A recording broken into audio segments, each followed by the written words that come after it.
กวงแต่ไก่หักกระดกกระกา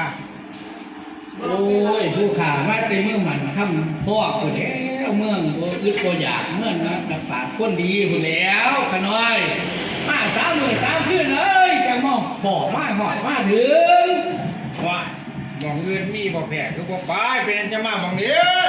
ได้ยินว่ามองนี่พระเจ้าก่อแผ่นดินพระกินก่อแม่น้ำนั่งน้อยเมฆขลาดาล่าแต่งไว้พระแกนไทยมันว่ามองนี่แล้วดูเลยสบายดีมั่งมีเงินทองอะไรกันหน่อย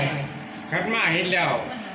พากันเห็นอีหยังแหน่ล่ะอุ้ยบ้านเห็นบ้านหลังใหม่หลังไงหลังงามสวยดีดูอ่านวันบ้านเศรษฐีวันบ้านเจ้าของหมดแล้วทุกขาเลย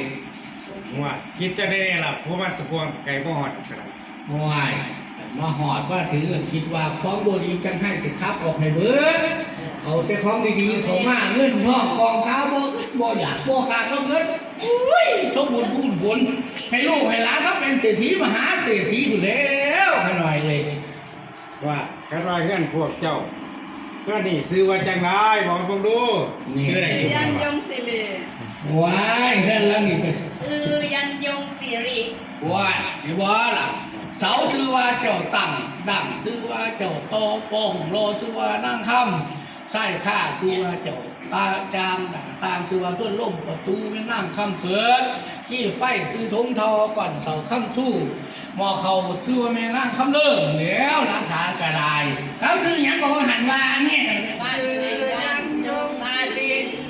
สื่อยันยงสิริงานบ้านเนี่ยรักฐานบ้านว่าในรัฐทานดีๆบ้านตัวซื้อเงินก็จำได้เนาะเพื่อนกันว่าในยังมันนั่นแน่ละบ้านนี่แต่เงินก็โ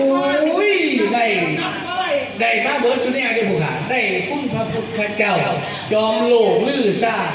คุณพระธรรมคำสอนทั่วดินดังฟองคุณประสงค์แสนสันนั่นต่างตื่นติวก็ได้อาราธนาเบิดมาอาราธนามาเบิดแล้วของขับของคุณเงินทองกองเขาเงินเต็มที่แน่นบ่โอ้ยี่แต่เงินจะทองไหนเรามาหน้าไม่ก็